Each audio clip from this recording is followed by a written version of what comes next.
Texas is grieving right now. The pain, the shock of what has transpired these last few days has broken the heart of our state. As of yesterday, the confirmed death toll was 82, and those numbers are continuing to go up. The children, the little girls who were lost at Camp Mystic, that's every parent's nightmare. Every mom and dad. Last week, we were picking up our daughter from camp here in Hunt. Our girls have gone to camp here for a decade. The Hill Country is an incredible part of Texas, part of the country. The natural beauty here is incredible. The camps that have raised generations of little girls and little boys and instilled character and love and faith are extraordinary institutions. And I'll tell you, the pain in our state, and it's every part of the state. You've got Texans from all over the state who were here celebrating the 4th of July. A week ago, this was a time of great celebration. You're dropping your little girl off at camp, your little boy off at camp. You're celebrating Independence Day. You know that your child is going to be swimming and canoes and horseback riding and doing archery and making lifetime friends. And then suddenly it turns to tragedy. For the last several days, I've spoken to multiple parents scared out of their mind. Do you know anything? Where is my daughter? There's still 10 girls and 1 counselor from Camp Mystic that are unaccounted for. And the pain and agony of not knowing your child's whereabouts, it's the worst thing imaginable. But I want to say, in the face of all of this, it is simultaneously inspiring. Every time there's a tragedy, every time there's a natural disaster in Texas, Texans come together. Texas is a big state. We got 31 million people, and we have hurricanes, we have tornadoes, we have wildfires. Tragedies hit this state, natural disasters hit this state, and without fail, 100 out of 100 times when that happens, we see Texans coming together, helping each other, engaging in acts of heroism. There have been over 850 high water rescues since this flooding began. 850. You look at extraordinary stories of Eagle Scouts pulling campers out of harm's way. I was just hearing a story of one counselor whose head was right at the water holding up 2 mattresses with campers on those mattresses. That kind of courage, that kind of selflessness. And then there are the first responders.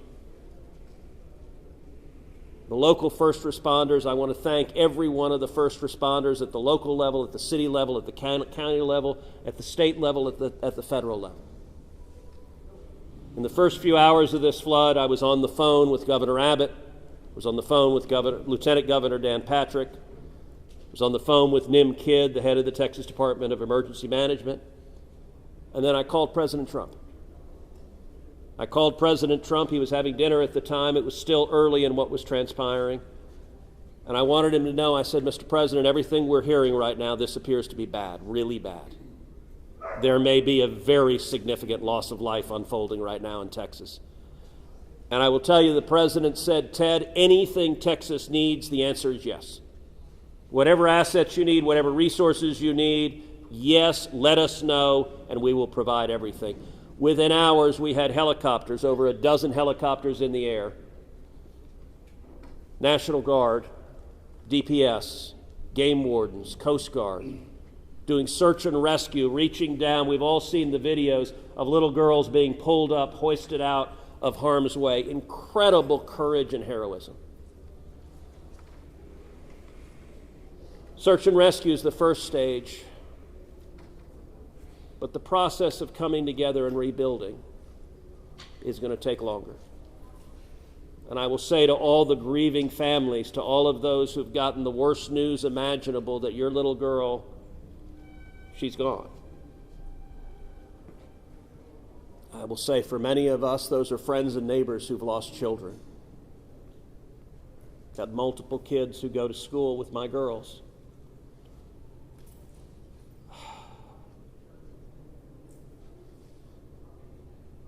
The mayor asked for prayers. And I want to say thank you to the millions of Texans, to the millions of Americans, to the millions of people all over the world right now who are praying for Texas and praying for those parents. Going through this grief, it is going to take love, it is going to take friends and family embracing and hugging and holding them while they weep. And it's going to take the church. With every disaster, one of the things we see here in Texas is the church steps up and the church helps and the church feeds and clothes and comforts. This morning I met with a group of chaplains who've been going through the incredibly difficult process of talking to mom and dad after mom and dad who just lost the most precious person they ever knew. And those chaplains are just trying to love them and show God's love. So I want to say we will come through this. To those in the midst of grief right now, that might seem hard to fathom. But Texas will come through this. And I just want to say thank you. I want to say thank you to these gentlemen here who are working. They are not sleeping. They are working every day. Thank you to the families. Thank you to the Salvation Army. Thank you to everyone who is just reaching out and saying, how can I help? We will come through this, and we'll come through this together.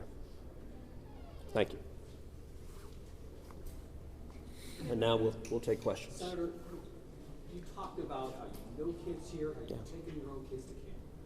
Was it ever communicated to you that there was a need, that it was a priority to have a warning system so people had a chance to escape something like this? Well, listen, I think anytime you're dealing with major rivers, there's a risk of flooding, and there's always been a risk of flooding, particularly on the Guadalupe River. I will say, in the wake of every tragedy, there are things that are predictable. One of the things that's predictable is that you see some people engaging in, I think, partisan games and trying to blame their political opponents for a natural disaster. And you see that with a hurricane, with a tornado, with a wildfire, with this flooding, where people immediately say, well, the hurricane is Donald Trump's fault. Look, that I think most normal Americans know that's ridiculous, and I think this is not a time for partisan finger-pointing and attacks. Now, after we come through search and rescue, after we come through the process of rebuilding, there will naturally be a period of retrospection where you look back and say, okay, what exactly transpired? What was the timeline? And what could have been done differently to prevent this loss of life? And that's a natural process. I think it should not happen in a bitter and partisan sense, but it should happen in a reasonable sense of saying, what lessons can we learn? And I will give an example. Houston's my hometown. If you live on the Gulf Coast, we get hurricanes. That's part of living on the Gulf Coast as hurricanes hit. And I do think Texas as a whole has learned over time how to deal more effectively with hurricanes. And so you look here, we know the National Weather Service put out an emergency warning just after 1 a.m. and a second emergency warning just after 4 a.m. Now, obviously, most people at 1 a.m. and 4 a.m. are asleep. And so I think we will have a reasonable conversation about, are there any ways to have earlier detection? And some of that, the limits of a flash flood, they're very difficult because they can arise so quickly. But everyone would agree in hindsight, if we could go back and do it again, we would evacuate particularly those in the most vulnerable areas, the young children in the cabins closest to the water. We would remove them and get them to higher ground if we could go back and do it again. Obviously, everyone would. The people in RVs by the river's edge. We know in disasters like this, RVs and mobile homes are particularly susceptible, whether a flood or a hurricane or a tornado, they're particularly susceptible to that. And so my hope is, in time, we will learn some lessons to implement to next time, and there will be another flood, there will be another disaster.